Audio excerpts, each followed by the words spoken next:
सुप्रभात। जय श्री कृष्ण। गत वीडियोस के माध्यम से पंचम अध्याय तक का अध्ययन हमारे द्वारा कर लिया गया है। आज हम प्रारंभ करते हैं छठा अध्याय, जिसका नाम है आत्म संयम योग, जिसे ध्यान योग के नाम से भी जाना जाता है। आइए प्रारंभ करते हैं छठे अध्याय में श्री कृष्ण के माध्यम से हमें क्या समझाया गया है।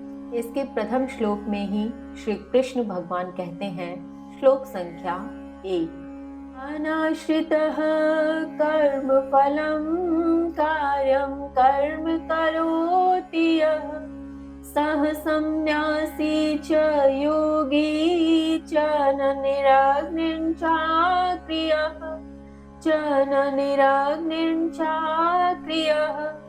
श्री भगवान अर्थात श्री कृष्ण ने कहा, जो कर्म के फल का आश्रय न लेकर कर्तव्य कर्म करता है वही सन्यासी और योगी है, अग्नि रहित और क्रियाहीन नहीं। भावार्थ, यहाँ श्री कृष्ण कहते हैं कि वही व्यक्ति सन्यासी या योगी कहलाता है जो कर्म के फल का आश्रय नहीं लेता, जिसे कर्म के फल की चिंता नहीं होती, तत्पश्चात भी वह अपने कर्तव्य पथ पर चलते हुए निरंतर कर्म करता रहता है। ऐसा व्यक्ति ही सन्यासी अर्थात त्यागी कहलाता है अथवा योगी कहलाता है। किंतु जो अग्नि रहित है, क्रियाहीन है, वह कभी योगी नहीं कहलाता।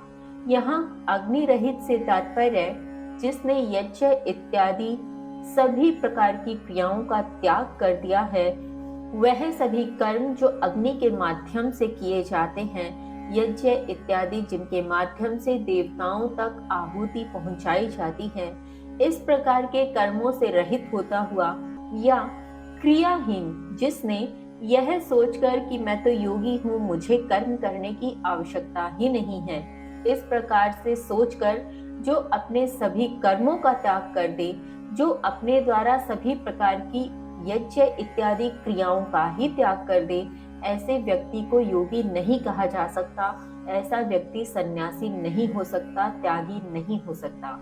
यहाँ वही त्यागी है जो कर्म के फल का त्याग करे केवल, और कर्म के प्रति निरंतर कर्तव्यों का पालन करता रहे। इसी क्रम में आगे श्री कृष्ण क्या कहते हैं, आइए जानते हैं। श्लोक संख्या 2, यम संन्यासमिति प्राहु योगम तम विधि पांडव न हि संन्यास संकल्पो योगी भवति कश्चन।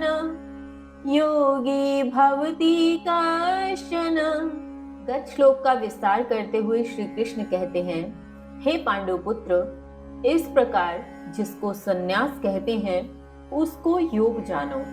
निश्चय ही संकल्पों को बिना त्याग किए कोई योगी नहीं होता है। भावार्थ, यहाँ श्री कृष्ण कहते हैं जिसे संन्यास कहा जाता है, अर्थात जिसे त्याग कहा जाता है, जिसमें त्याग की भावना हो, जिसने समस्त कर्म के फलों का त्याग कर दिया हो, संन्यास को धारण कर लिया हो, वह ही योग कहलाता है। अर्थात त्याग को ही योग कहा जाता है। यहाँ श्री कृष्ण यह भी कहते हैं कि वह व्यक्ति जिसने किसी भी प्रकार के संकल्पों को नहीं त्यागा है, वह किसी भी प्रकार से योगी नहीं कहला सकता। उसे योगी नहीं कहेंगे जिसने संकल्पों इत्यादि सभी कर्म के फलों का त्याग नहीं किया है। यहाँ हमारे द्वारा भी यह समझे जाने की आवश्यकता है कि कर्मों का त्याग नहीं, कर्म के फलों का त्याग करना ही संन्यास अर्थात योग कहलाता है। बिना संकल्पों का त्याग किए, बिना कर्म के फलों का त्याग किए किसी भी प्रकार से योग में नहीं उतरा जा सकता। इसी के साथ श्लोक संख्या 3, आरुरुक्षोर्मुने योगम कर्म कारणम उच्यते योगारूढ़स्य तस्य शमः कारणमुच्यते।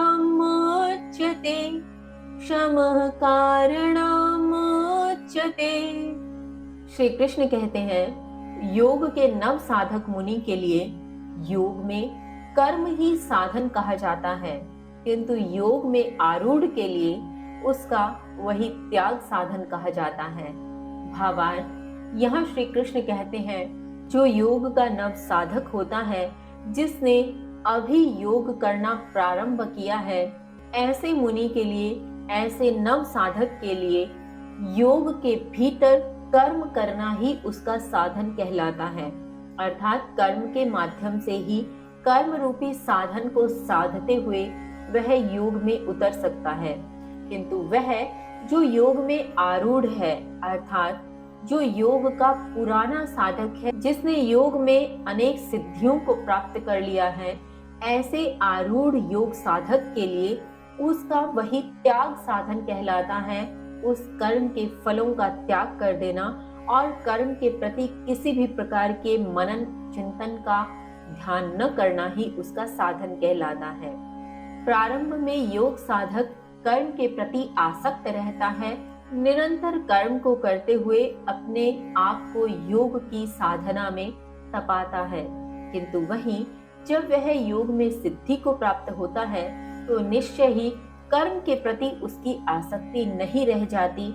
किसी भी प्रकार से आसक्त न होता हुआ भी वह निरंतर योग करता हुआ, उस कर्म का त्याग करता हुआ भी योग में आरूढ़ हो जाता है। इसी क्रम में आगे श्री कृष्ण कहते हैं, श्लोक संख्या 4, यदा हि न इन्द्रियार्थेषु न कर्म स्वनुष्यते सर्व संकल्प संन्यासी योगारूढ़स्तदोच्यते योगारूढ़स्तदोच्यते। श्री कृष्ण कहते हैं, निश्चय ही जब न इंद्रिय के भोगों में न ही कर्मों में आसक्त होता है, सभी संकल्पों का सन्यासी तब योगारूढ़ कहलाता है। भावार्थ, यहाँ श्री कृष्ण गत श्लोक का विस्तार करते हुए योगारूढ़ को परिभाषित करते हैं और कहते हैं कि वह व्यक्ति जब न तो वह इंद्रिय के भोगों में आसक्त होता है, अर्थात किसी भी प्रकार से इंद्रिय विषय के प्रति आसक्त नहीं होता, इंद्रिय विषय में भोग के प्रति किसी भी प्रकार से महत्वाकांक्षा को नहीं रखता है और न ही वह अपने द्वारा किए जा रहे किसी कर्म के प्रति आसक्त होता है। कर्म के प्रति आसक्त उसे ही कहते हैं जिसे अपने द्वारा किए जा रहे कर्म के फल की चिंता हो। यदि कर्म के फल की चिंता न होते हुए भी हम निरंतर अपना कर्म करते रहते हैं तो उसे कहा जाता है कर्मों के प्रति आसक्त न होना। और इस प्रकार से सभी संकल्पों का त्याग करते हुए जिसने सभी प्रकार के संकल्प, सभी प्रकार की अपनी महत्वाकांक्षाओं का, इच्छाओं का, कर्म के फलों का त्याग कर दिया है, निश्चय ही उसे योगारूढ़ कहा जाता है।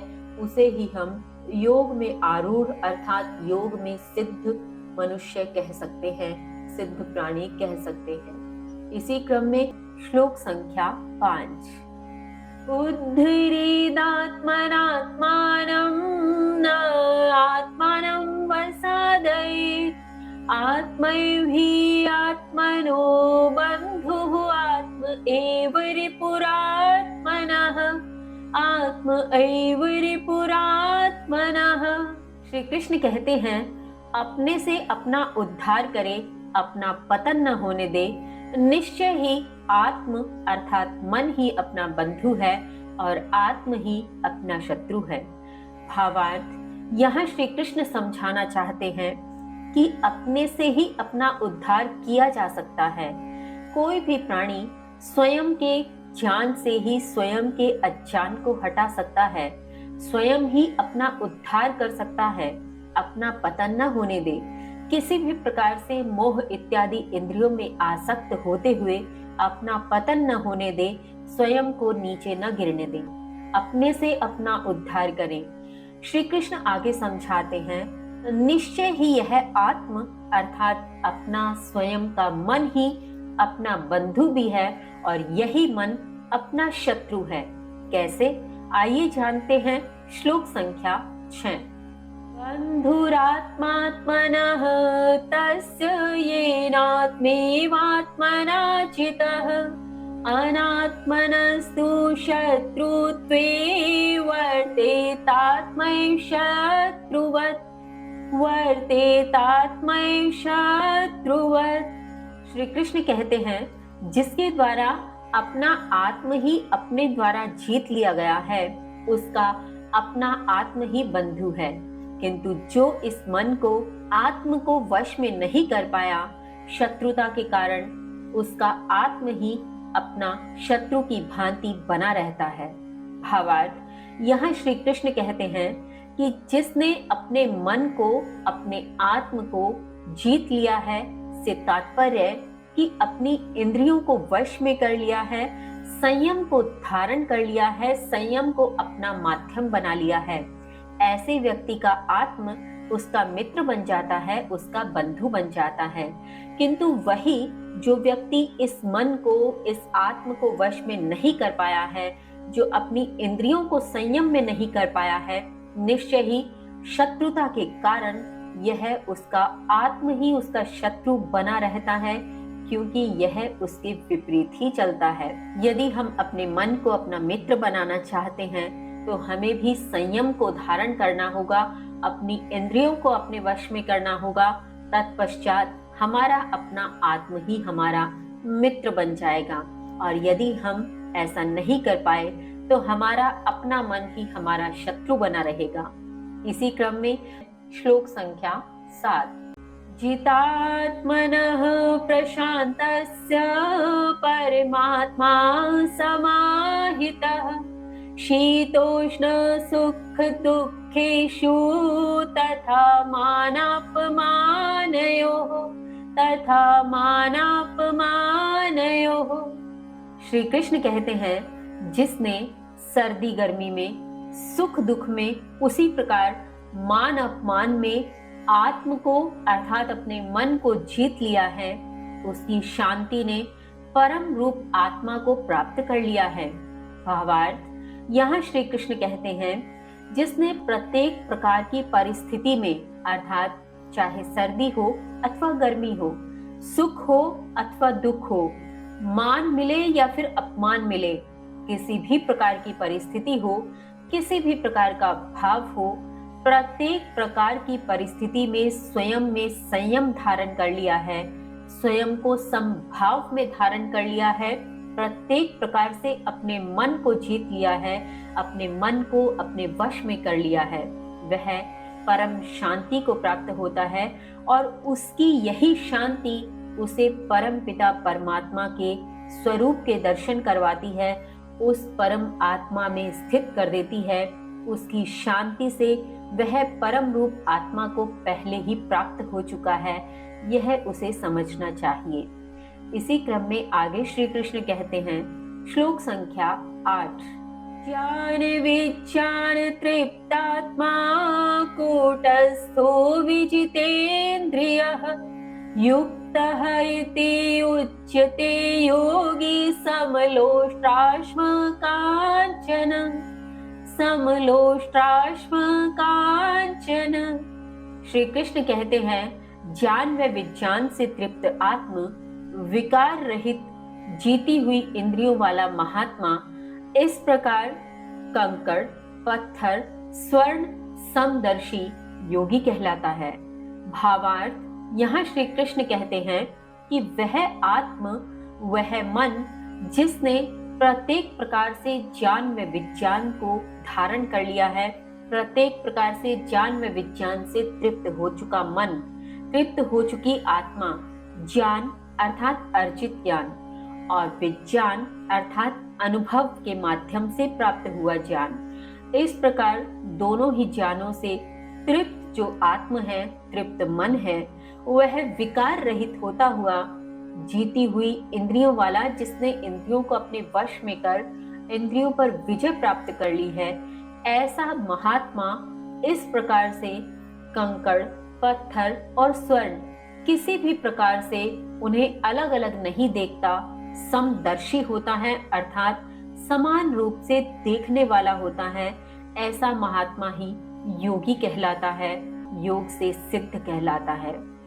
इसमें हमें यह समझना होगा कि हमें प्रत्येक प्रकार से प्रत्येक परिस्थिति में स्वयं को समदर्शी भाव में केंद्रित करना होगा, समभाव में केंद्रित करना होगा, संयम को धारण करना होगा, तो निश्चय ही हम भी योग में अभ्यस्त हो सकते हैं और हम भी इस प्रकार से उस परम शांति को प्राप्त हो सकते हैं। आगे श्लोक संख्या 9। सुहृत मित्रार्युदासीन मध्यस्वेश बंधुषु साधुष्वपि च पापेषु समबुद्धिर्विशेष्यते समबुद्धिर्विशेष्यते। श्री कृष्ण कहते हैं, हितैषी व शत्रु मित्र पक्षपात से रहित में, तटस्थ, ईर्ष्यालु, बंधुओं में, साधुओं में भी और पापियों में समबुद्धि वाला अत्यंत श्रेष्ठ है। भावार्थ, यहाँ श्री कृष्ण समझाना चाहते हैं और कहते हैं कि वह प्राणी, वह मनुष्य अथवा वह आत्मा ही अत्यंत श्रेष्ठ है जो प्रत्येक प्रकार के जीव में समबुद्धि वाली है, जो प्रत्येक प्रकार के जीव में समबुद्धि को धारण किए हुए है, सभी को समान दृष्टि से देखता है, चाहे समक्ष हितैषी मित्र हो, शत्रु मित्र हो, कोई भी पक्षपात से रहित हो, तटस्थ हो, ईर्ष्यालु हो अथवा साधु या फिर पापी ही क्यों ना हो, प्रत्येक प्रकार के जीव में समान दृष्टि से देखने वाला अत्यंत श्रेष्ठ है, क्योंकि इस प्रकार से न वह मोह के वशीभूत होगा और न ही घृणा उसे परेशान करेगी। ऐसी स्थिति में न वह सुखी होगा और न वह दुखी होगा, प्रत्येक प्रकार से समान भाव से देखते हुए समभाव में रहेगा और शांत रहेगा। इसी क्रम में आगे श्री कृष्ण कहते हैं, श्लोक संख्या 10। योगी युञ्जीत सततम् आत्मानं रहसि स्थितः एकाकी यत चित्त आत्मा निराशीर परिग्रह। श्री कृष्ण कहते हैं, योगी शरीर, मन व आत्मा को आशा रहित व संग्रह रहित कर अकेले एकांत स्थान में स्थिर होकर अपने को निरंतर परमात्मा में लगाए। भावार्थ, यहाँ श्री कृष्ण योगी की अभ्यस्तता के विषय में कहते हैं कि एक अभ्यस्त योगी को चाहिए कि वह अपनी इंद्रियों को अपने वश में करते हुए अपने मन व अपनी आत्मा को संयम में धारण करते हुए उसे आशा से रहित करे, उसे प्रत्येक प्रकार के संग्रह से रहित करे और इस प्रकार से अपने मन को, अपने आत्म को वश में करते हुए वह एकांत स्थान में स्थिर होकर निरंतर स्वरूप में स्वयं को परमात्मा के ध्यान में केंद्रित करे, उस परम आत्म तत्व के ध्यान में केंद्रित करे और उसी में लीन होने का प्रयत्न करे। इसी क्रम में श्लोक संख्या 11 है। शुचौ देशे प्रतिष्ठाये स्थिरम् आसनम् आत्मनः नात्युच्छिद्रं नातिनीचं चैलाजिन्कुशोत्तरम्। श्लोक संख्या 12 है। तत्रैकाग्रं मनः कृत्वा यत् चित्तेन्द्रियक्रियः उपविश्यासने युञ्जात् योगम् आत्मविशुद्धये।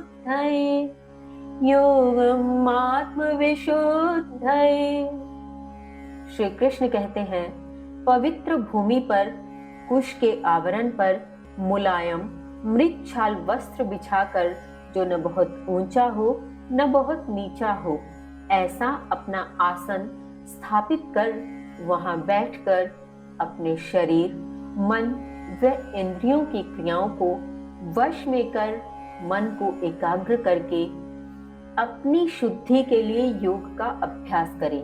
भावार्थ, यहाँ श्री कृष्ण योगी के आचरण का और उसके द्वारा किए जाने वाले योग के अभ्यास की क्रिया का विवरण करते हुए कहते हैं कि एक योगी को चाहिए वह किसी भी पवित्र भूमि पर जो समतल हो उस पर पहले कुश का आवरण बिछाए, तत्पश्चात उस आवरण पर मृग छाल स्वरूपी मुलायम वस्त्र बिछाए, जो न बहुत ऊंचा हो न बहुत नीचा हो, अर्थात आसन ऐसा हो जो न बहुत ऊंचाई पर स्थित हो न नीचा हो, जिससे किसी भी प्रकार का व्यवधान उत्पन्न न हो।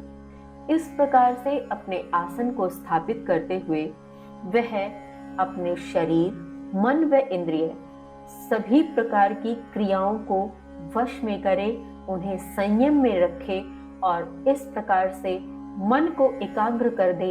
एक स्थान, एक बिंदु, एक निश्चित ध्यान की ओर अपने मन को ले जाते हुए, एकाग्र करते हुए वह निरंतर अपनी ही शुद्धि के लिए योग का अभ्यास करे, अपनी ही शुद्धि के लिए योग के आवरण को स्वयं पर आच्छादित करे। और इस प्रकार से वह योगी आत्म स्वरूपी संयम को धारण कर सकता है। इसी क्रम में श्लोक संख्या 13 है। मम काय शिरो ग्रीवं धारयन् अचलं स्थिरः संप्रेक्ष्य नासिका अग्रं स्वं दिशाश्चान्वलोकयन्।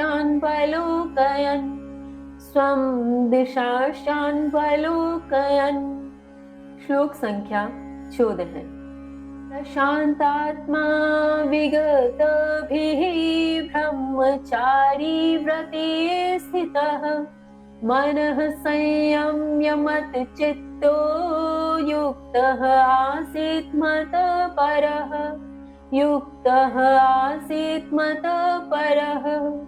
कृष्ण कहते हैं, योगी शरीर, सिर व गर्दन को सीधा रखते हुए अचल स्वरूप में स्थित होकर नासिका के अग्र भाग को देखते हुए, अपनी अन्य सभी दिशाओं में न देखते हुए, अविचलित आत्मा भय से रहित ब्रह्मचर्य व्रत में स्थित होकर मन को संयमित करते हुए चित्त को मुझ में लगाकर मेरे परायण होकर बैठे। भावार्थ, यहाँ श्री कृष्ण योगी के उस तप का वर्णन कर रहे हैं जिसके माध्यम से एक योगी स्वयं में संयम धारण कर सकता है और आत्म संयमित होते हुए वह उस परम तत्व को प्राप्त कर सकता है, उस इष्ट को, उस ईश्वर को प्राप्त कर सकता है। तो इसी श्रृंखला में श्री कृष्ण कहते हैं कि एक योगी को चाहिए वह अपने शरीर को, अपने सिर को, गर्दन को संपूर्ण स्वरूप में स्थिर करके सीधा रखते हुए और अचल स्वरूप में स्थित हो जाए, अर्थात किसी भी प्रकार की हलचल उसके शरीर में न हो। इस प्रकार से वह स्वयं को स्थित करे। स्वयं को स्थित करते हुए नासिका के अग्र भाग पर ध्यान केंद्रित करे, अर्थात वह अपनी दोनों आंखों से, अपने मन की आंखों से और शरीर की आंखों से अपने नासिका के एक बिंदु पर, नासिका के अग्र भाग पर ध्यान केंद्रित करें। यहाँ यह सांकेतिक ही है, क्योंकि प्रारंभ में अन्य सभी विषयों से ध्यान हटाने के लिए किसी एक विषय पर ध्यान केंद्रित करना आवश्यक होता है। तो यह सर्वोत्तम उपाय है कि योगी अपनी ही नासिका के अग्र भाग पर अपनी दृष्टि को लाए और उसी पर ध्यान केंद्रित करते हुए स्वयं को स्थित करे और इस प्रकार से वह भय से रहित हो जाए। किसी अन्य दिशा में, किसी भी अन्य विषय वस्तु में उसका ध्यान न जाए, किसी भी प्रकार से अपने मन को विचलित न होने दे, उसे संयम में लाने का प्रयत्न करे। प्रारंभ में मन और शरीर प्रत्येक प्रकार से हलचल लाता ही है, किंतु धीरे धीरे योगी इसका अभ्यास करते हुए इसे संयम में ला सकता है और यह संयम में लाने की प्रक्रिया ही है। इस प्रकार से वह भय से रहित होता हुआ अविचलित आत्मा और ब्रह्मचर्य व्रत में स्थित होते हुए वह अपने मन को संयमित करे, उसे वश में करने का प्रयत्न करे और मुझ में अपने चित्त को लगाकर मेरे परायण होकर बैठे, तो निश्चय ही वह मुझे प्राप्त कर सकता है। वह उस परम तत्व को प्राप्त कर सकता है, उस अविनाशी तत्व को प्राप्त कर सकता है और आत्म संयम को धारण कर सकता है। इसी क्रम में श्लोक संख्या 15 है। युञ्जन्नेवं सदात्मानं योगी नियतमानसः शान्तिं निर्वाण परमां मत्संस्थामधिगच्छति।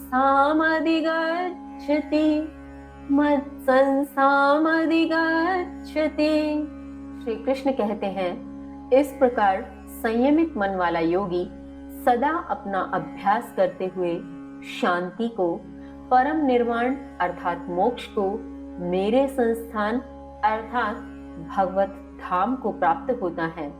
भावार्थ, यहाँ श्री कृष्ण गत श्लोकों का विस्तार करते हुए और उनके अंतिम लक्ष्य की ओर ध्यान ले जाते हुए कहते हैं कि वह योगी जो प्रत्येक प्रकार से प्रत्येक परिस्थिति में स्वयं को संयमित कर, मन को एकाग्र कर, सब प्रकार से आत्म पर संयम कर लेता है, ऐसा योगी इस प्रकार से प्रत्येक स्वरूप में सदा अभ्यास करता हुआ शांति को प्राप्त होता है, मोक्ष को प्राप्त होता है, भगवत धाम अर्थात मुझे प्राप्त होता है। यहाँ कहने का संकेत यही है कि जो भी व्यक्ति, जो भी जीव, जो योगी स्वयं को संयम में धारण कर प्रत्येक स्वरूप में सदा इसका अभ्यास करता है, वह शांत ही रहता है और ऐसी शांति उसके लिए मोक्ष के समान होती है, मेरे धाम के समान होती है, भगवत चरण के समान होती है। इसी क्रम में आगे श्री कृष्ण कहते हैं, श्लोक संख्या 16 है, नातृष्णतस्तु योगो अस्ति न चैकान्तम् अश्नतः न च अति स्वप्नशीलस्य जागृतो नैव चार्जुन। श्री कृष्ण कहते हैं, हे अर्जुन, न तो बहुत खाने वाले का, न नितांत न खाने वाले का, न तो बहुत सोने वाले का, न जागने वाले का योग है। भावार्थ, यहाँ श्री कृष्ण उस व्यक्ति के विषय में कहते हैं जो या तो बहुत अधिक खाता है और या बिल्कुल ही नहीं खाता, जो या बहुत अधिक देर तक सोता है या सोता ही नहीं है। इस प्रकार से यदि वह मानता है कि वह बिल्कुल नहीं खाएगा तो वह योगी है नहीं, वह बिल्कुल नहीं सोएगा तो वह योगी है नहीं। यहाँ श्री कृष्ण स्पष्ट कर दे रहे हैं कि किसी भी प्रकार से न बहुत खाने वाले का, न बिल्कुल न खाने वाले का, न बहुत सोने वाले का, न बिल्कुल जागने वाले का, किसी भी क्रिया को योग नहीं कह सकते। उसके द्वारा किया जाने वाला किसी भी प्रकार का योग की श्रेणी में नहीं आता, वह मात्र उसके द्वारा की जा रही शारीरिक क्रिया ही है।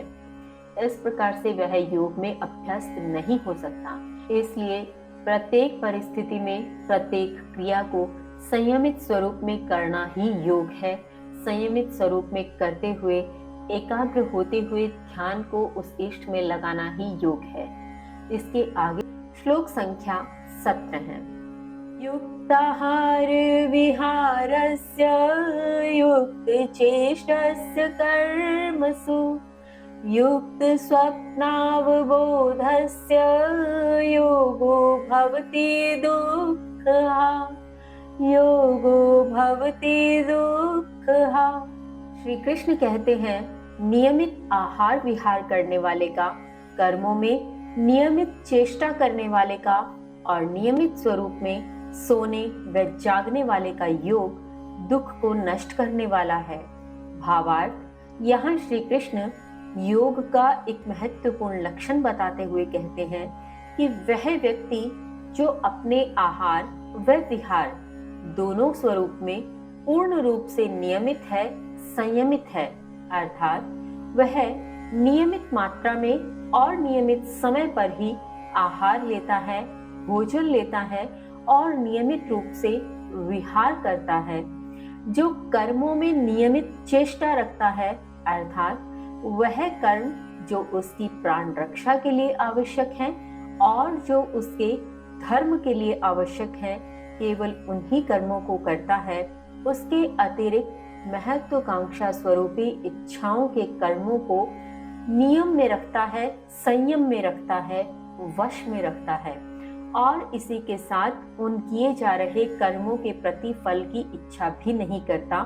वे कर्म जो उसके द्वारा प्राण रक्षा अथवा धर्म हेतु किए जा रहे हैं।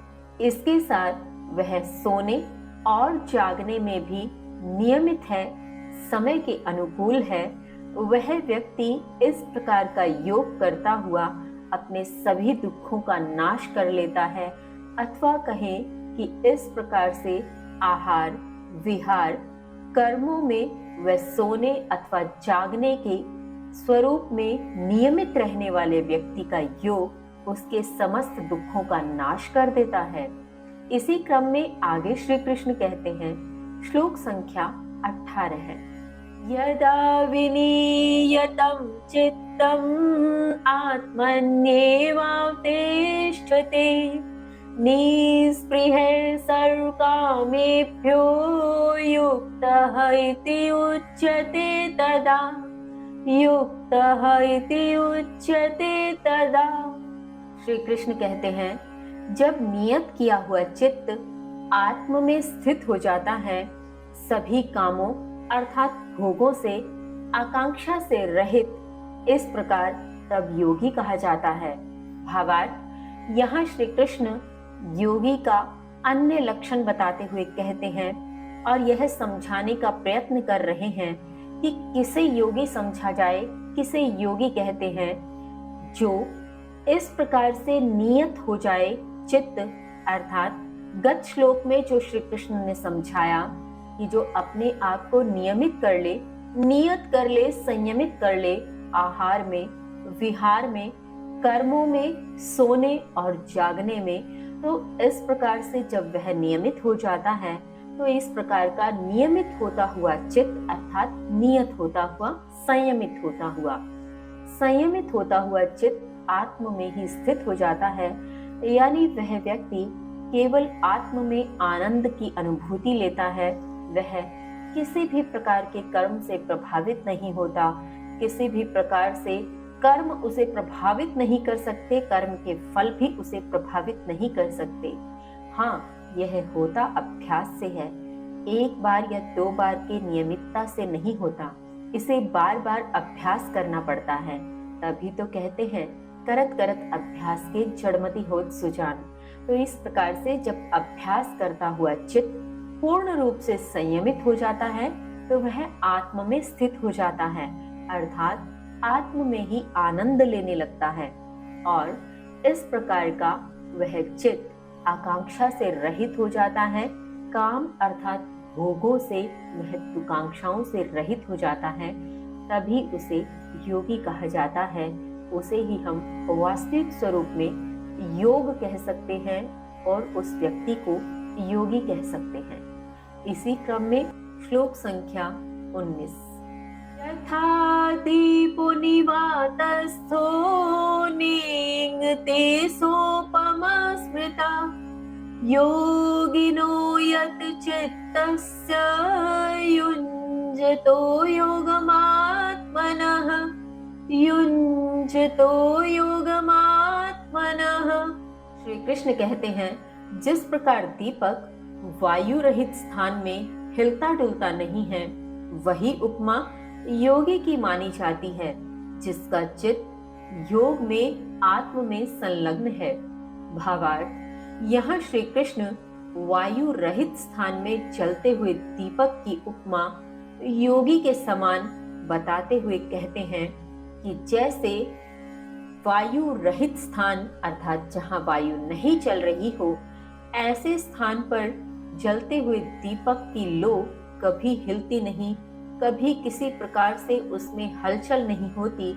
ठीक वैसे ही उस योगी का मन है, उस योगी का चित्त है, जिसका चित्त उसी के आत्म में, उस योग में संलग्न है, क्योंकि वह आत्म में संलग्न होता हुआ हिलता डुलता नहीं है, क्योंकि वह महत्वाकांक्षाओं से रहित है, नियत है, संयमित है, वश में किया हुआ है, अर्थात किसी भी प्रकार से वायु वहां नहीं चल रही है और यदि चल भी रही है तो वह उसको वश में कर चुका है, और इसी कारण वह उस जलते हुए दीपक के समान है जिसकी लो हिलडुल नहीं रही है। इसी क्रम में आगे श्री कृष्ण कहते हैं, श्लोक संख्या 20, यत्रो परमते चित्तम निरुद्धं योग सेवया यत्र चैवात्मनात्मानं पश्यन्नात्मनि तुष्यति।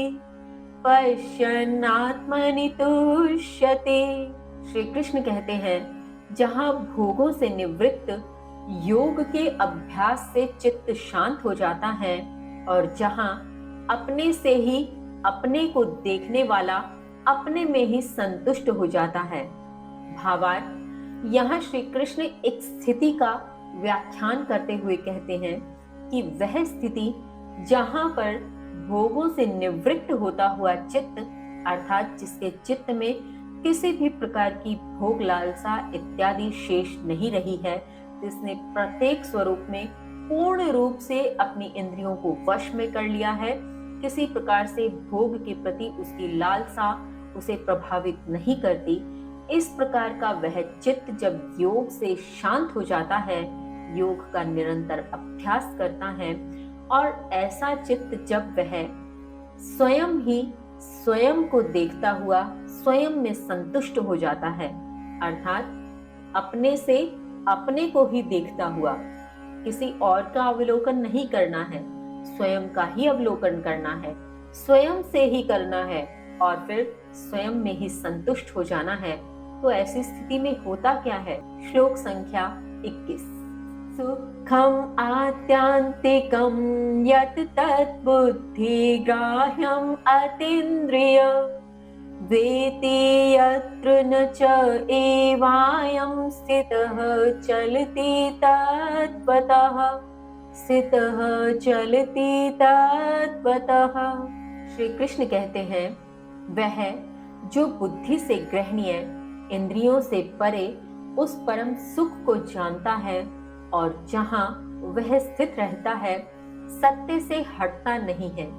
भावार्थ, यहाँ श्री कृष्ण गत श्लोक के अर्थ में एक और स्थिति को जोड़ते हुए कहते हैं कि वह मनुष्य जो यह जानता है कि बुद्धि से ग्रहण करने योग्य और इंद्रियों से परे एक ऐसा सुख है जो परम है, और इस प्रकार का परम सुख प्राप्त करते हुए जो वहां स्थित रहता है और सत्य से अर्थात वास्तविक परिस्थितियां समक्ष आने पर भी वह उस सत्य से हटता नहीं है, उस परिस्थिति से भागता नहीं है, उसके समक्ष उसी संयम के साथ, उसी धैर्य के साथ डटा रहता है।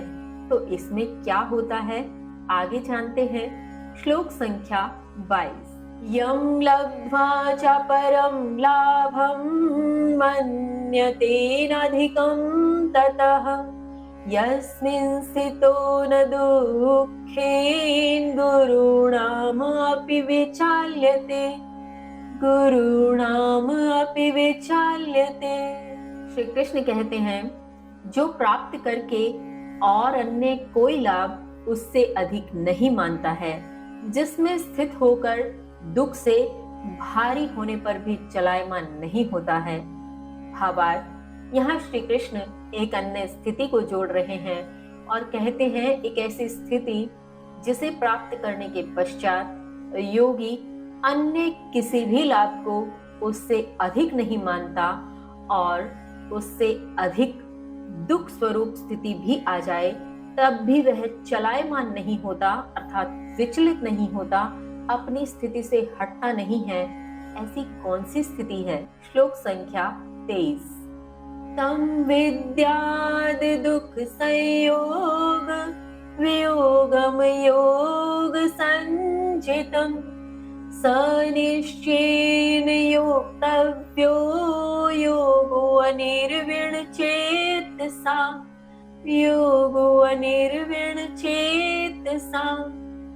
श्री कृष्ण कहते हैं, जो संयोग के दुख से रहित है उसको योग संज्ञा वाला अर्थात नाम वाला जानो। वह योग बिना विचलित हुए चित्त से निश्चय ही करना चाहिए। भावार्थ, यहाँ श्री कृष्ण एक और स्थिति को जोड़ते हुए और सभी स्थितियों के निष्कर्ष स्वरूप परिणाम को बताते हुए कहते हैं कि जो संयोग के दुख से रहित है। कहने का तात्पर्य कि संयोग स्वरूपी दुख जिसके भीतर नहीं है। यह बड़ी विरोधाभास स्थिति लगती है कि संयोग में कैसा दुख, संयोग का तो अर्थ ही है सुंदर योग, तो फिर इसमें कैसा दुख हुआ। यहाँ संयोग का आशय भौतिक संयोग से है, अर्थात भौतिक स्वरूप में हम किसी भी स्थान से, किसी भी व्यक्ति से अथवा किसी भी भौतिक पदार्थ से यदि योग रखते हैं, उनसे जुड़ाव रखते हैं, तो निश्चय ही वह एक दिन दुख का कारण बनता है। तो जो इस प्रकार के भौतिक जुड़ावों के दुखों से रहित है, यहाँ आशय यह है। तो इस प्रकार से रहित मनुष्य जो है, जो यह स्थिति है, उसी को निश्चित स्वरूप में योग कहा जाता है, उसे ही योग संज्ञा का नाम दिया जाता है। तो सभी स्थितियों का निष्कर्ष बताते हुए श्री कृष्ण यहाँ कहते हैं कि ये जिन परिस्थितियों के विषय में मैंने तुमसे कहा, यह योग है, और इस प्रकार का योग विचलित हुए बिना चित्त से निश्चय ही तुम्हें करना चाहिए, निश्चय ही हम सबको भी करना चाहिए। आगे श्री कृष्ण कहते हैं, श्लोक संख्या 24, संकल्प प्रभवान कामः त्यक्त्वा सर्वान् शेषतः मनः एव इन्द्रियग्रामं विनियम्य समन्ततः।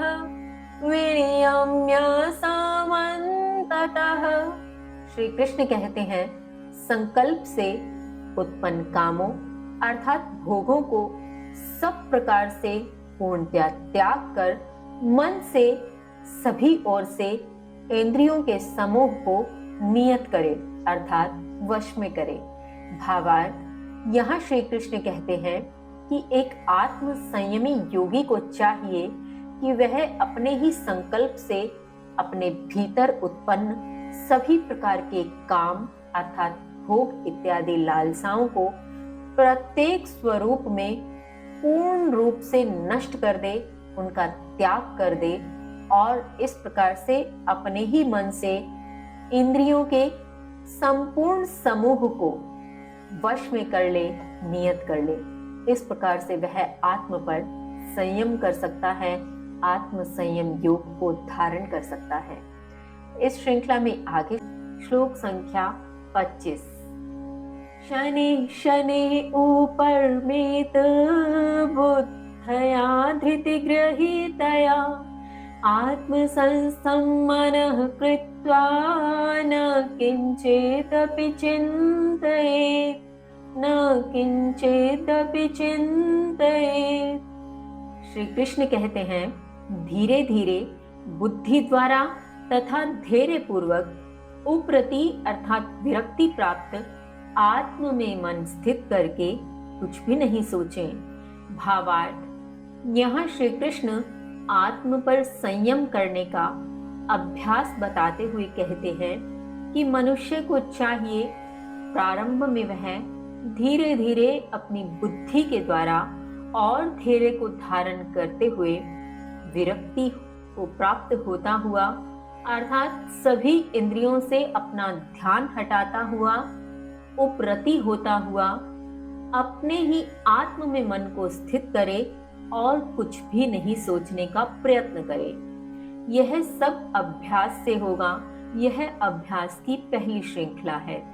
इसी क्रम में आगे श्री कृष्ण कहते हैं, श्लोक संख्या 26, यतो यतो निश्चलति मनश्चंचल अस्थिरम् ततः ततः नियम्य एतत् आत्मनि एव वशं नयेत्, आत्मनि एव वशं नयेत्। श्री कृष्ण कहते हैं, चंचल व अस्थिर मन जहां जहां विचलित होता है, इसे वहां वहां से हटाकर अपने ही वश में लेकर आए।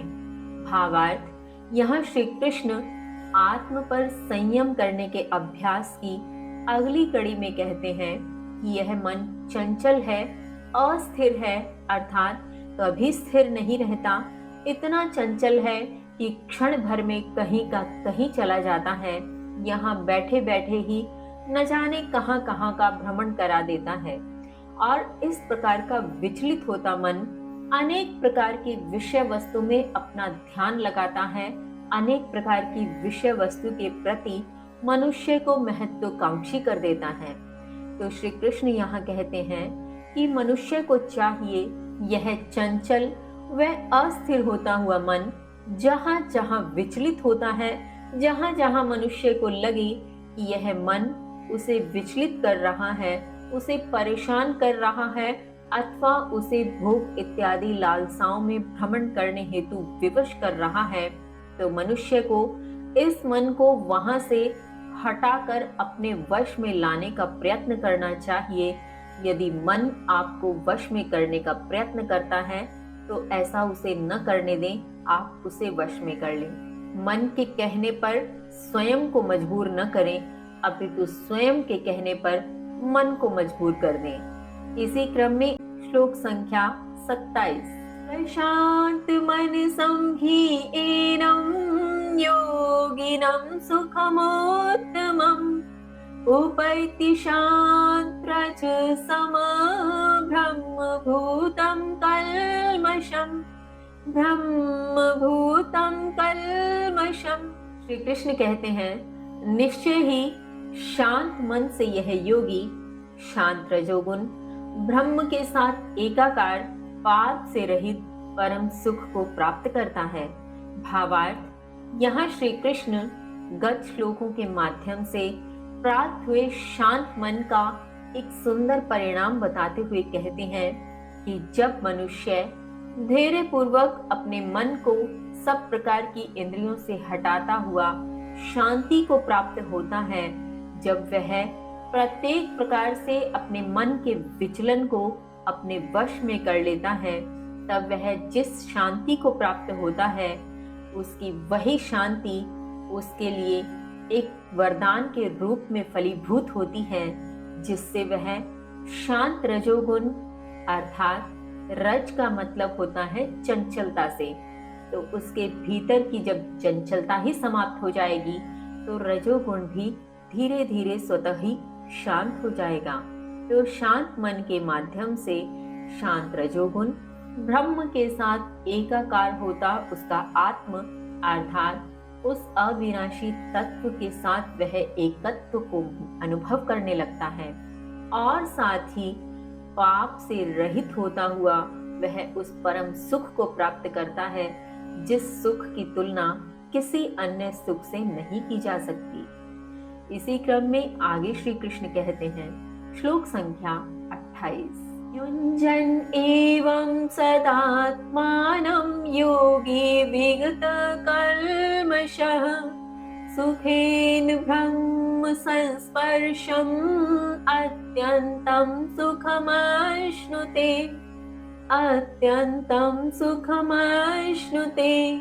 श्री कृष्ण कहते हैं, इस प्रकार योगी सदा अपने को पाप रहित लगाता हुआ सुख से ब्रह्म के सानिध्य में अत्यंत सुख प्राप्त करता है।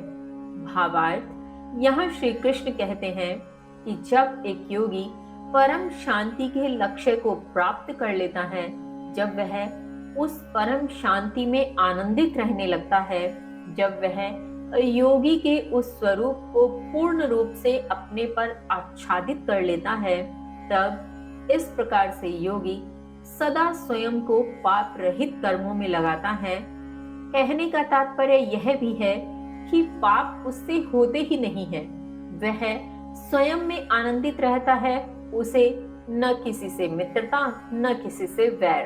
तो इस प्रकार से वह किसी भी कर्म को पाप से रहित सदैव स्वरूप में करता हुआ सुख से उस ब्रह्म के सानिध्य में अर्थात उस परम शांति के सानिध्य में अत्यंत सुख अर्थात अनंत आनंद की अनुभूति करता है, अनंत सुख को प्राप्त हो जाता है।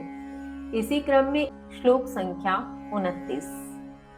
सर्वभूतस्म आत्मानं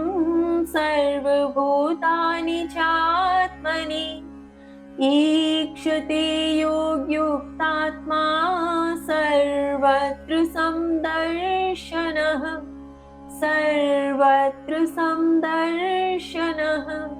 श्री कृष्ण कहते हैं, योग युक्त आत्मा वाला समान दर्शन करता हुआ सभी जीवों में स्थित आत्म को अर्थात अपने को और सभी जीवों को आत्म में अर्थात अपने में स्थित देखता है।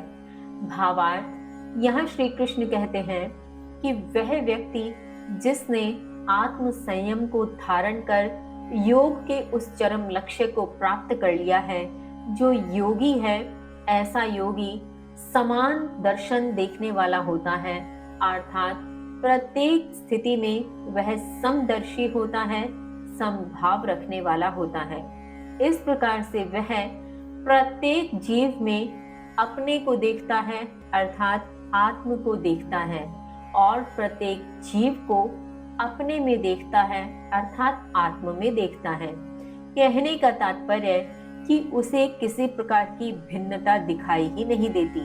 वह प्रत्येक जीव में स्व की कल्पना और स्व में प्रत्येक जीव की कल्पना करता है।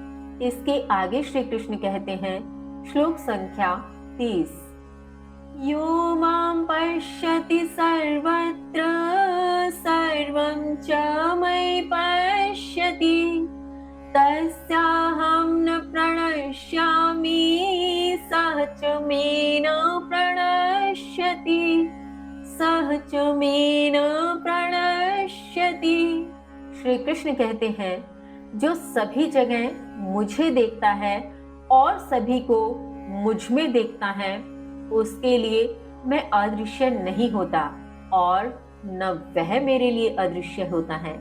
भावार्थ, यहाँ श्री कृष्ण योगी के विषय में कहते हैं कि जो योगी सब प्रकार से सभी परिस्थितियों में, सब जीवों में, सब स्थानों में मुझे देखता है और इन सभी को मुझ में देखता है, इस प्रकार से वह एक दर्शी होता हुआ उस स्थिति को प्राप्त होता है जहां वह मेरे लिए अदृश्य नहीं होता और मैं उसके लिए अदृश्य नहीं होता। कहने का तात्पर्य कि मैं सदैव उसके लिए प्रत्यक्ष उसके समक्ष ही रहता हूँ, क्योंकि वह सभी स्थान पर सभी जीवों में मुझे देख रहा होता है और मैं सभी जीवों के माध्यम से उसे देख रहा होता हूँ। इस प्रकार से न वह मेरे लिए अदृश्य होता है और न मैं उसके लिए अदृश्य होता हूँ। इसी क्रम में श्लोक संख्या 31, सर्वभूत स्थितं यो मां भजति एकत्वम् आस्थितः सर्वथा वर्तमानोऽपि सहयोगी मयि वर्तते सहयोगी मयि वर्तते। श्री कृष्ण कहते हैं, सभी जीवों में स्थित एकत्व में स्थित होकर जो मुझे भजता है, वह योगी वर्तमान में भी सदैव मुझ में रहता है। भावार्थ, यहाँ श्री कृष्ण योगी की उस परम स्थिति के विषय में कहते हैं कि वह योगी जो सभी जीवों में स्थित होकर जब एकत्व भाव को धारण कर लेता है, सब जीवों में एक ही तत्व को जान लेता है और उस एक तत्व को जानते हुए जो मुझे भजता है, जो मेरा ध्यान करता है, मेरे प्रति चेतन रूप में मेरा स्मरण करता है, वह वर्तमान में अपने ही आत्म में स्थित रहता हुआ भी मुझ में ही रहता है, क्योंकि वह स्वयं में भी मुझे ही देख रहा होता है, स्वयं में भी मेरी ही स्थिति को अनुभव कर रहा होता है, मेरे ही अस्तित्व को अनुभव कर रहा होता है। इस कारण वह मुझ में रहे अथवा मैं उसमें रहूं, बात एक ही है। इसी क्रम में आगे श्री कृष्ण कहते हैं, श्लोक संख्या 32, आत्मौपम्येन सर्वत्र समं पश्यति यो अर्जुन सुखं वा यदि वा दुःखं सहयोगी परमो मतः सहयोगी परमो श्री कृष्ण कहते हैं, हे अर्जुन, जो यदि सुख अथवा दुख सभी जगह अपनी तुलना से समान देखता है तो वह परम योगी माना जाता है। भावार्थ, यहाँ श्री कृष्ण परम योगी की स्थिति का वर्णन करते हुए कहते हैं कि वह जो सुख अथवा दुख प्रत्येक प्रकार से, प्रत्येक परिस्थिति में, प्रत्येक स्थान पर अपने ही माध्यम से तुलना करते हुए भी एक समान देखता है, उसके लिए दोनों स्थितियां एक समान है, उसके लिए वह केवल उस परिस्थिति का परिणाम है, उस परिस्थिति का फल है, न कि किसी प्रकार से उसके भावों में विचलन है। इस प्रकार से समान स्वरूप से देखता हुआ योगी ही परम योगी की श्रेणी में माना जाता है, परम योगी कहा जाता है। इसके आगे श्लोक संख्या 33। अर्जुन उवाच, यो अयं योगः तव्या प्रोक्तः साम्येन मधुसूदन, एतस्याहं न पश्यामि चञ्चलत्वात् स्थितिं स्थिराम्, चञ्चलत्वात् स्थितिं स्थिराम्। अर्जुन कहते हैं, हे मधुसूदन, जो यह समभाव से योग तुमने कहा है, चंचल होने के कारण मैं इसकी स्थायी स्थिति नहीं देखता हूँ। भावार्थ, यहाँ अर्जुन के मन में संशय है कि अभी तक श्री कृष्ण के माध्यम से आत्म पर संयम स्थापित करने का जो भी उपाय बताया गया है, उसमें सबसे मुख्य उपाय है इंद्रियों को वश में करना, मन को वश में करना, जिसके माध्यम से हम आत्म पर संयम प्राप्त कर सकते हैं। किंतु अर्जुन यहाँ कहते हैं, ये जो समभाव से योग तुमने कहा है, जिसके माध्यम से आत्म संयम को प्राप्त करने का मार्ग तुम प्रशस्त करते हो, चंचल होने के कारण, चूंकि मन चंचल है जो इंद्रियों के पीछे भागता ही रहता है, तो इस प्रकार से चंचल होते हुए मन वाला मैं इस प्रकार के योग में कोई स्थायी स्थिति नहीं देखता हूँ। स्थायी स्थिति से तात्पर्य यहाँ है कि कुछ देर के लिए, कुछ दिन के लिए, कुछ महीनों के लिए या कुछ समय विशेष के लिए हो सकता है वश में करने का प्रयत्न कर भी ले, किंतु इसका मूल स्वभाव है चंचलता, और चंचल होने के कारण मैं इसकी स्थायी स्थिति नहीं देखता हूँ कि किसी प्रकार से यह आत्म संयम स्थायी अनुभव को प्राप्त हो, स्थायी स्थिति को प्राप्त हो। इसी क्रम में अर्जुन आगे कहते हैं, श्लोक संख्या 34। चंचलम ही मनः कृष्ण प्रमाथि बलवत् दृढ़म्, तस्याहं निग्रहं मन्ये वायुरेव सुदुष्करम्, वायुरेव सुदुष्करम्। अर्जुन कहते हैं, हे कृष्ण, विचलित करने वाला यह मन निश्चय ही चंचल, बलवान और दृढ़ है। उसको वश में करना मैं वायु के समान कठिन मानता हूँ। भावार्थ, यहाँ अर्जुन गत श्लोक का विस्तार करते हुए मन के विषय में कहते हैं, विचलित करने वाला यह मन निश्चय ही चंचल है और अपनी चंचलता के साथ बलवान और दृढ़ भी है, क्योंकि इसको जितना भी वश में करने का प्रयत्न करते हैं, यह उतनी ही चतुराई से, उतनी ही बलपूर्वक, उतनी ही दृढ़ता के साथ हमें महत्वाकांक्षाओं के पीछे भगाए रखता है, उन्हीं के पीछे लालायित कर देता है और उन महत्वाकांक्षाओं को पूर्ण करने की ओर हमें अग्रसर करता है। इस प्रकार का यह बलवान और दृढ़ मन मैं उसी प्रकार से वश में करना कठिन मानता हूँ जिस प्रकार से वायु को वश में करना कठिन है। कहने का तात्पर्य कि वायु भी चंचल है। वायु को कुछ देर के लिए रोका जरूर जा सकता है, किंतु वह भी बलवान है, वह भी दृढ़ है।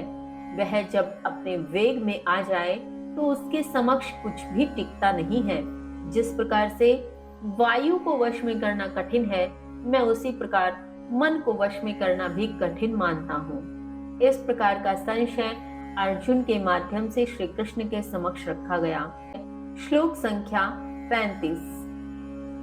असंशयं महाबाहो मनो दुर्निग्रहं चलम् अभ्यासेन तु कौन्तेय वैराग्येन च गृह्यते वैराग्येन च गृह्यते।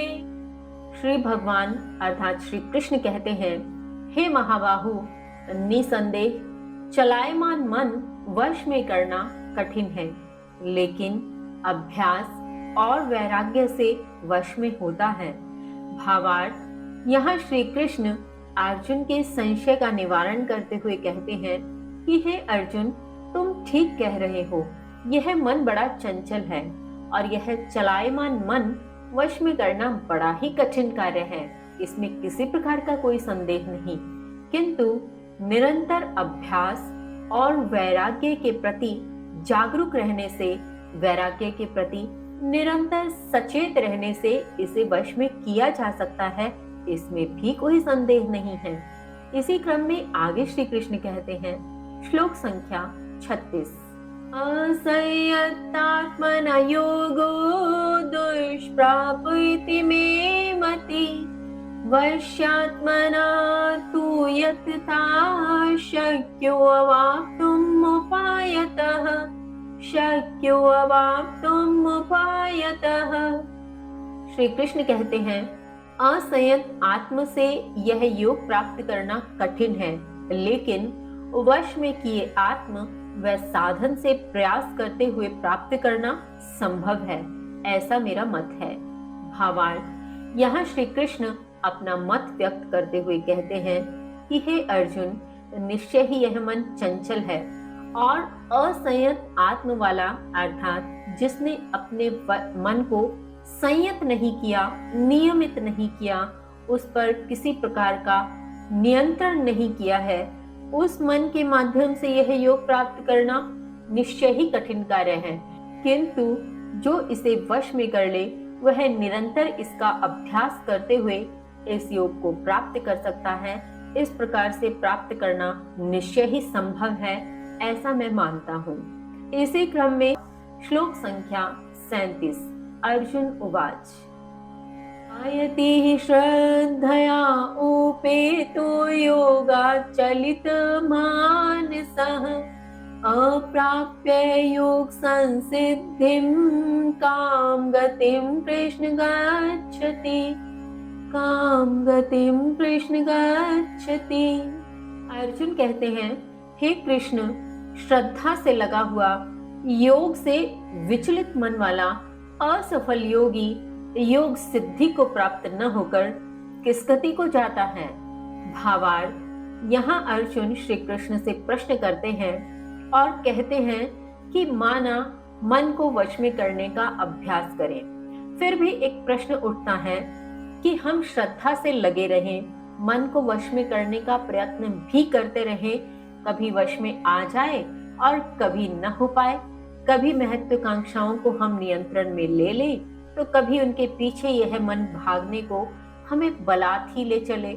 तो ऐसा असफल योगी जो श्रद्धा से मन को वश में करने की ओर लगा हुआ है किंतु कर नहीं पा रहा है, इस प्रकार का असफल योगी योग सिद्धि को तो प्राप्त नहीं होता, यह तो मुझे समझ आता है। किंतु वह मन से किसी का बुरा नहीं करना चाह रहा, वह मन से नियंत्रण करने का भरपूर प्रयत्न कर रहा है, तो ऐसी स्थिति में वह किस गति को चाहता है। यहाँ अर्जुन आगे कहते हैं, श्लोक संख्या 38।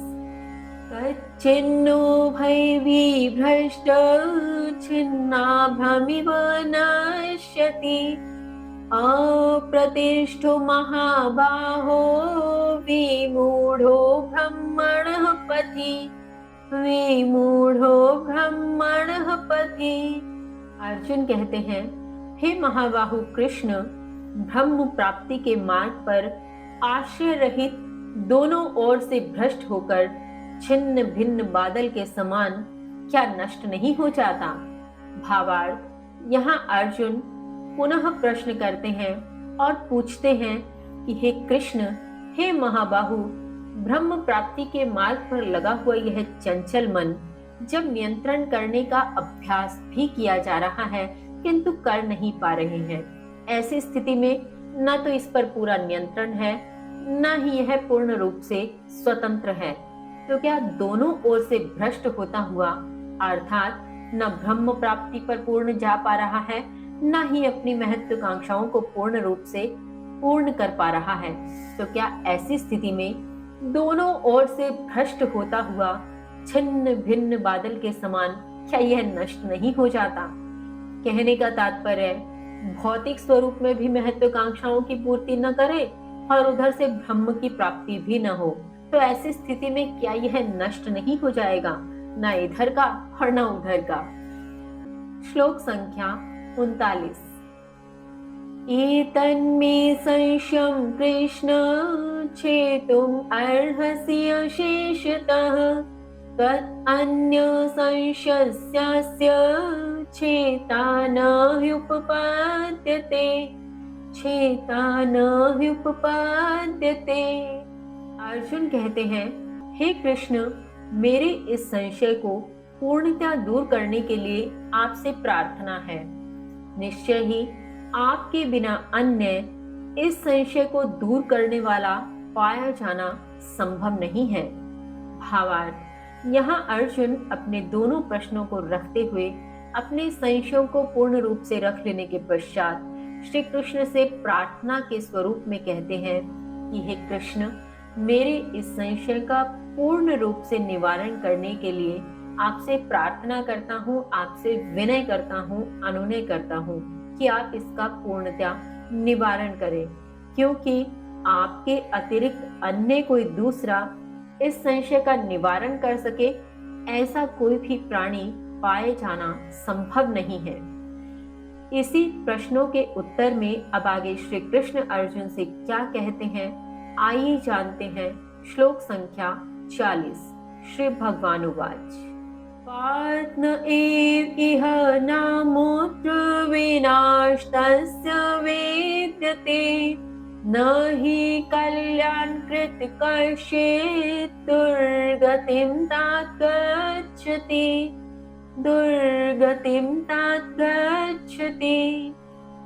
श्री भगवान अर्थात श्री कृष्ण कहते हैं, हे पृथापुत्र, उसका इस लोक में और परलोक में विनाश नहीं होता है।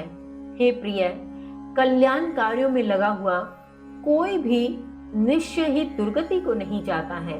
भावार्थ, यहाँ श्री कृष्ण अर्जुन के संशय का स्पष्टीकरण देते हुए कहते हैं कि हे अर्जुन, उसका अर्थात जो अपने मन को वश में करने का प्रयत्न कर रहा है, निरंतर श्रद्धा भाव से लगा हुआ है, चेतन पूर्वक लगा हुआ है, ऐसे व्यक्ति का, ऐसे प्राणी का इस लोक में और उस लोक में किसी भी लोक में विनाश नहीं होता। हे प्रिय, हे मेरे प्यारे, कल्याण कार्यों में लगा हुआ कोई भी व्यक्ति, चाहे वह कुछ समय के लिए मन को विचलन से न रोक पाए, वह निश्चय ही दुर्गति को तो नहीं ही जाता है। इस क्रम में श्लोक संख्या 41। प्राप्य पुण्य कृतां लोकान्नुषित्वा शाश्वतिः समाः शुचिनां श्रीमतां गेहे योगभ्रष्टोऽभिजायते। श्री कृष्ण कहते हैं, योग से विचलित पुण्य करने वाले लोगों को प्राप्त करके अनेक वर्ष निवास करके पवित्र आत्माओं व संपन्न घरों में जन्म लेता है। भावार्थ, यहाँ श्री कृष्ण उस असफल योगी के विषय में कहते हैं, उस योगी के विषय में कहते हैं जो श्रद्धा पूर्वक, नियम पूर्वक व पूर्ण चेतन रूप से आत्म को संयमित करने में लगा हुआ है, किंतु कभी कभी पथ भ्रष्ट हो जाता है, कभी कभी वह विचलित हो उठता है, किंतु फिर भी वह आत्म को संयम करते हुए किसी प्रकार से गलत कार्यों में लिप्त नहीं होता। इस प्रकार का विचलित मन वाला योगी माना कि योग की सिद्धि को प्राप्त एकदम से नहीं करता है, किंतु वह पुण्य करने वाले लोगों को प्राप्त करता है, अनेक वर्षों तक वहां निवास करता है, तत्पश्चात वह पवित्र आत्माओं व पुण्य पवित्र संपन्न घरों में जन्म लेता है। इसी क्रम में आगे श्री कृष्ण कहते हैं, श्लोक संख्या 42, अथवा योगिनामेव कुले भवति धीमता एतद्वि दुर्लभतरं लोके जन्म यदीदृशम् श्री कृष्ण कहते हैं, अथवा विद्वान योगियों के परम बुद्धिमानों के कुल में होता है। निश्चय ही जो इस प्रकार का यह जन्म इस लोक में अत्यंत दुर्लभ है। भावार्थ, यहाँ श्री कृष्ण गत श्लोक के अर्थ को विस्तार देते हुए कहते हैं कि इस प्रकार का योगी जो निरंतर श्रद्धा पूर्वक स्वयं को संयमित करने में लगा हुआ है, जिसने योग की सिद्धि को प्राप्त नहीं किया किंतु योग के प्रति वह पूर्ण रूप से वचनबद्ध रहा, इस प्रकार का योगी परम विद्वानों के अथवा परम बुद्धिमानों के घर में होता है, उनके कुल में जन्म लेता है। निश्चय ही इस लोक की यदि बात करें तो इस लोक में इस प्रकार का जन्म प्राप्त करना अत्यंत दुर्लभ है। इस प्रकार से दुर्लभ जन्म को प्राप्त करता हुआ वह निश्चय ही योग को प्राप्त हो जाता है, योग की सिद्धि को प्राप्त कर सकता है। इसी क्रम में श्लोक संख्या 43, तत्र तं बुद्धि संयोगं लभते पौर्वदेहिकं यत् ते च ततो भूयः संसिद्धौ कुरु नन्दन।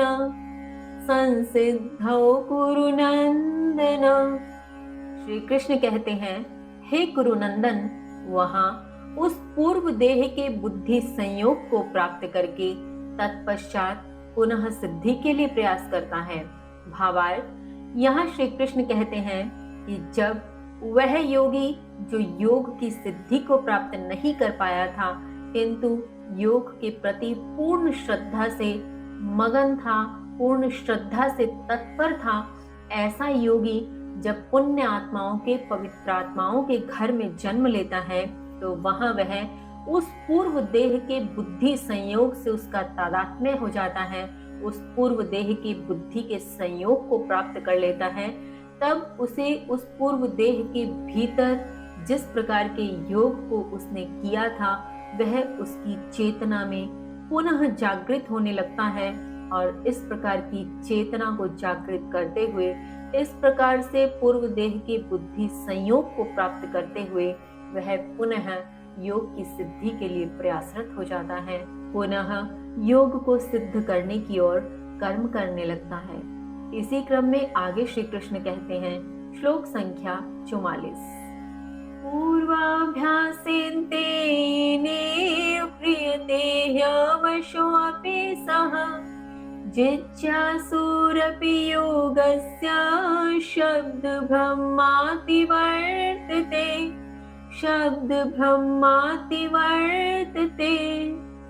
श्री कृष्ण कहते हैं, निश्चय ही वह स्वतः भी पूर्व के उस अभ्यास से ही आकर्षित होता है। जिज्ञासु भी योग के शब्द ब्रह्म इत्यादि अनुष्ठानों के परे चला जाता है। भावार्थ, यहाँ श्री कृष्ण उस योगी की पराकाष्ठा के विषय में कहते हैं कि वह योगी निश्चय ही अपने पूर्व के अभ्यास से ही आकर्षित होता है, क्योंकि उस आत्मा का मूल स्वभाव उस योग के प्रति सतत अभ्यास रहता है। तो वह आत्मा जब भी इस प्रकार के पुण्यात्माओं पवित्र आत्माओं के घर में जन्म लेता है तो वह आत्मा अपने पूर्व के अभ्यास से ही आकर्षित होकर पुनः उस सिद्धि हेतु प्रयासरत होता है और इस प्रकार का जिज्ञासु यज्ञ इत्यादि जितने भी अनुष्ठान हों, चाहे वह शब्द ब्रह्म के प्रति हो अथवा किसी भी प्रकार से कर्म इत्यादि के प्रति हो, वह उन अनुष्ठानों के परे चला जाता है। उसके लिए वह कर्म से भी ऊपर उठकर उस योग की सिद्धि की ओर अग्रसर होने का मार्ग प्रशस्त होने लगता है और इस प्रकार से वह आत्मा योग की सिद्धि की ओर परम स्थिति को प्राप्त होने की ओर अग्रसर होता है। इसके आगे श्लोक संख्या 45, यत्नात्यत्मानस्तु योगिनां संशुद्ध किल्बिषः अनेक जन्म संसिद्धः ततो याति परां गतिम। श्री कृष्ण कहते हैं, लेकिन योगी प्रयत्न पूर्वक अभ्यास करने वाला पाप रहित अनेक जन्म सिद्धि प्राप्त करके तत्पश्चात परम गति को प्राप्त हो जाता है। भावार्थ, यहाँ श्री कृष्ण उस योगी की गति के विषय में बताते हैं कि कब वह परम गति को प्राप्त होता है। ऐसा नहीं है कि उसने किसी भी पवित्र आत्मा के घर में उस कुल में जन्म लिया और उसी देह के रहते वह परम गति को प्राप्त हो जाए। ऐसा बहुत ही कम होता है अथवा नहीं ही होता है। योगी के साथ इस प्रकार के अभ्यास रूपी पाप रहित अनेक जन्म कटते हैं, अनेक जन्म की सिद्धियों को वह प्राप्त करता है और इस प्रकार से पाप रहित अनेक जन्म की सिद्धियों को प्राप्त करता हुआ अंततो गत्वा वह परम गति को प्राप्त हो जाता है। आगे श्री कृष्ण कहते हैं, श्लोक संख्या 46, तपस्वीभ्यो अधिको योगी ज्ञानीभ्यो अपि मतो अधिकः कर्मिभ्यश्चाधिको योगी तस्माद्योगी भवार्जुन। श्री कृष्ण कहते हैं, योगी तपस्वियों से ज्ञानियों से भी अधिक माना जाता है और योगी सकाम कर्मियों से भी अधिक है। अतः हे अर्जुन, तुम योगी हो, योगी बनो। भावार्थ, यहाँ श्री कृष्ण योगी की सिद्धि के विषय में अंतिम स्थिति को परिलक्षित करते हुए कहते हैं कि एक योगी जिसने आत्म पर संयम प्राप्त कर रखा है, आत्म को पूर्ण रूप से नियंत्रित कर रखा है, इस प्रकार का आत्म संयम योगी निश्चय ही तपस्वियों से, ज्ञानियों से और सकाम कर्मियों सभी से अधिक माना जाता है, सभी से ऊपर माना जाता है और इस प्रकार से वह अंततो गत्वा परम स्थिति को प्राप्त होता है, उस अविनाशी तत्व को प्राप्त होता है, परम तत्व में विलीन हो जाता है। अतः हे अर्जुन, तुम भी योगी बनो, तुम भी योगी हो। इसी क्रम में श्लोक संख्या 47, योगीनामपि सर्वेषां मद्गतिनान्तरात्मना श्रद्धावान् भजते यो मां सह मे युक्ततमो मतः।